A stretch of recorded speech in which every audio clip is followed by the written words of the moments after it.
Ahora, hay muchas más formas de normar, ¿no? ¿Qué es una norma? Eh, si yo tengo la Constitución Política de los Estados Unidos Mexicanos, ahí establecen, por ejemplo, que todos los mexicanos tienen derecho a la salud, pero no dice que se haga el seguro social, ni que se haga un ISSSTE para los maestros y los trabajadores del Estado, ni que se pueda hacer una forma de medicina privada, ni dice que se les va a dar algunos medicamentos o que se va a haber seguro popular. O sea, simplemente habla de que hay un derecho a la salud. Entonces se crea una secretaría, que es la Secretaría de Salubridad, y esta a su vez genera una ley de salud, y a partir de la ley se establece cómo se van a medir las cosas. Acuérdate que una norma es la medida, es el control, ¿no? Es la forma ya operativa como vamos a ver si algo se cumple o no se cumple. O sea, tú puedes decir, oye, alguien va a presentar un examen y puede aprobarlo o reprobarlo. Pero puedes establecer como los gringos que las calificaciones sean A, B, C hasta F, o A más y B más o alguna cosa de ese estilo, ¿no? O puedes establecer que va del 1 al 8, o va del 1 al 10, y luego hay escuelas que dicen el punto de pase es 6, y otras dicen el punto de pase es 8, y otras 7.5. O hay escuelas como la nuestra donde dicen el primer parcial vale el 25%, el segundo el 25% y el último el 50%. Esa es la norma, la parte operativa de cómo va a funcionar realmente la situación, más allá del simple papel, o sea, cómo va a entrar en la práctica, cómo va a entrar en la operación, esa es la norma. Entonces ya platicamos que hay una norma oficial mexicana, una norma mexicana, hay normativas estatales y normativas municipales, hay normativas internacionales que en muchos casos no están obligados los países a cumplirlas, salvo que tengan un acuerdo específico. Y en ese caso, esa normativa se va incluso por encima de la constitución política de ese país, para que luego no se vayan a echar para atrás y decir, no, pues es que ya no te cumplo de país a país, porque mis leyes dicen que no estoy obligado a cumplirte eso. Entonces, lo que se hace en muchos de los casos es que cuando se establece un tratado internacional, el tratado se va por encima de la Constitución para que nadie lo tumbe después en un momento dado, ¿no? Eh, También bien importante, o sea, déjame te platico la historia. Eh, por ahí de los años 70, México se dio cuenta que se necesitaba un sistema de medición y control de las cosas.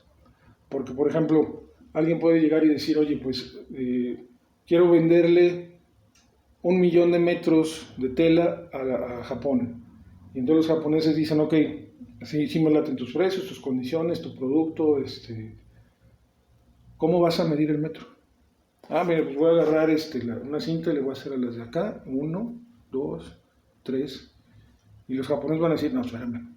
O sea, ¿de dónde sacas que esa es una medición de un metro? Entonces otro va a decir, bueno, mira, voy a agarrar estos metros de madera, ¿no? Que tienen bordecitos de metal que utilizan ahí en las vendedoras de telas, y ahí le voy a poner, ¿no? Oye, aparte de que, ¿quién me garantiza que esa cosa mide 1 metro después de todo el desgaste? Y si hace calor se expande, y si hace frío se contrae.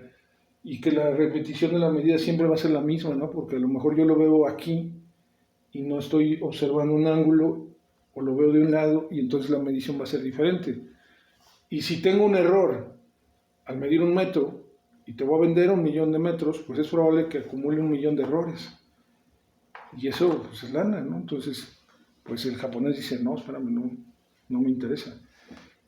Entonces yo le digo, bueno, ¿sabes qué? Mira, ¿qué te parece si yo mando solicitar un metro patrón a la oficina de mediciones de México, que se llama CENAM, por ahí con algunos ya los vi, que es el Centro Nacional de Metrología, ¿no? Ahí está establecida tanto el metro patrón que se compró en el pasado como la nueva definición que tiene que ver con emisiones espontáneas de un isótopo radioactivo, y que se parece mucho pues a las mediciones que les hacen del segundo y otras cosas.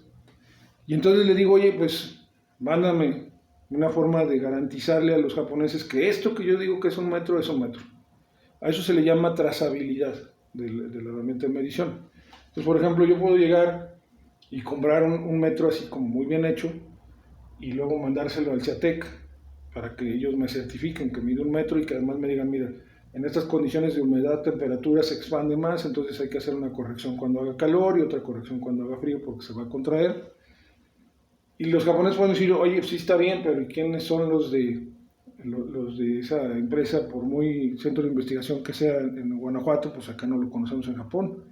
Ah, bueno, mire, es que el SATEC además hizo su certificado con la Universidad de Guanajuato, por ejemplo. ¿Y esos quiénes son? Ah, bueno, es que ellos fueron y hicieron su medición contra el Centro Nacional de Metrología, o contra la UNAM primero y luego el Centro Nacional de Metrología. Esta es la instancia más alta del país. Bueno, sí, pero ¿y ellos de dónde lo checaron? Porque pues los mexicanos tienen fama de ser muy tranzas. Ah, bueno, pero es que el CENAM lo está comparando al metro patrón de París, de la Oficina de Pesos y Medidas Internacionales de París, y ellos definieron el metro y ya no hay nadie más para arriba. Es más, ellos le definieron también el metro a Japón. Entonces, si Japón no acepta París, pues no acepta su propia medida. ¿Sí?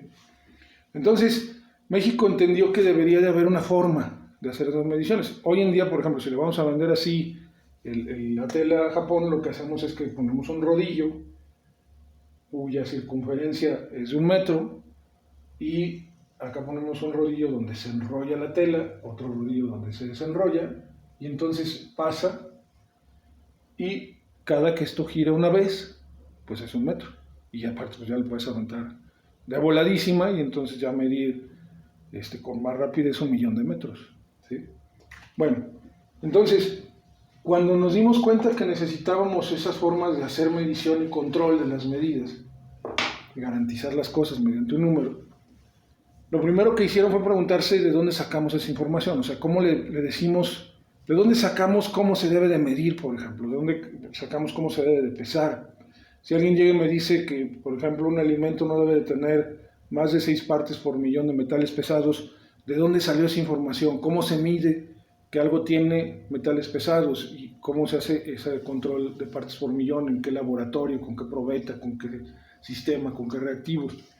Y entonces se dieron cuenta que había empresas y otros países que tenían ya sus normas funcionando. Y entonces México fue y adoptó las medidas más difíciles, más pesadas de su momento. Y curiosamente fue un acierto, porque finalmente en papel la normativa de México es una de las mejores del mundo, tanto que nos la copian otros países que no tienen los recursos que nosotros tenemos, como muchos países de Centroamérica, Guatemala, Nicaragua, eh, incluso Costa Rica, Panamá, de repente nos copian y México lo permite, incluso recibe personas al comité de creación de normas para que lo revisen.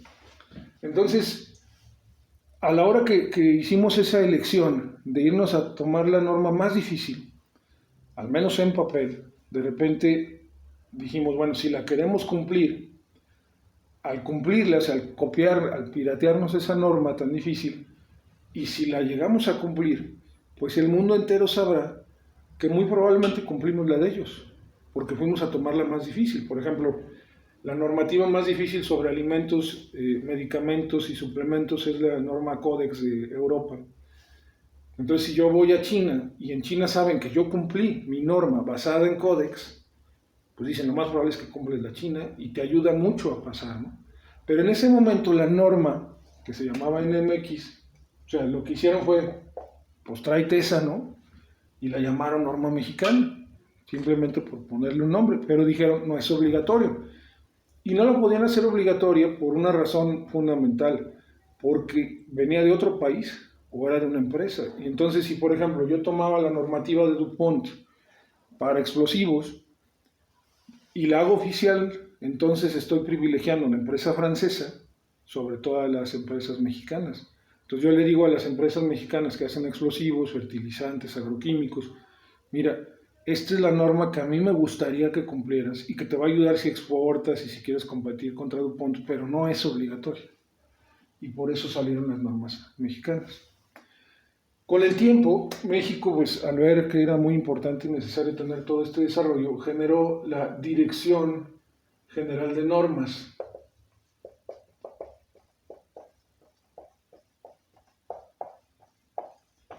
que hoy depende de la Secretaría de Economía. ¿por qué crees que de economía y no de economía?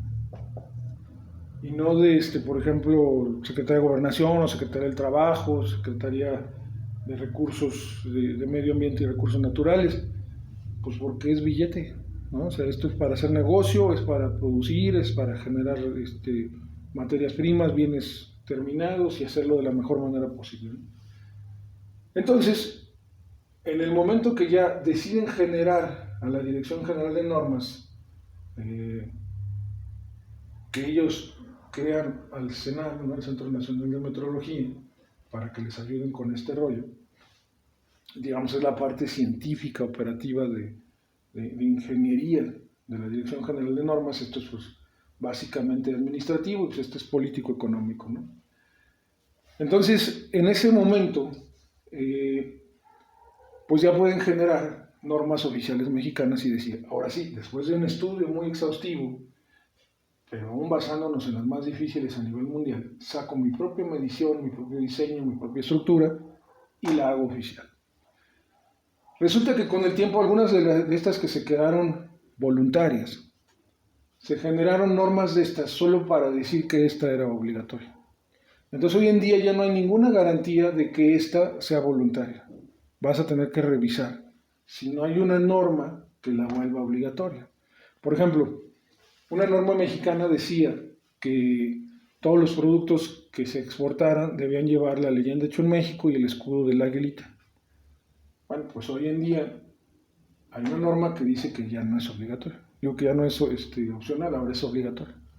Hay una norma que dice que, por ejemplo, tú le puedes poner este símbolo o algo parecido a tus productos en la caja y que internacionalmente se interpreta como protégelo del agua. O por ejemplo hay uno así, ¿no? Y que internacionalmente se interpreta, aunque estés en Japón, en China, en Singapur, en Taiwán, en Estados Unidos, en Alemania, se interpreta como frágil. O por ejemplo, se interpreta máximo 6 cajas en estiva, ¿no? Una arriba de otra. Pues dijo el gobierno, es opcional todavía. ¿Por qué? Pues porque es tu bronca, ¿no? O sea, si no lo haces tú, el perjudicado vas a ser tú y tu producto, se lo van a aplastar, lo van a romper o lo van a mojar, ¿sí?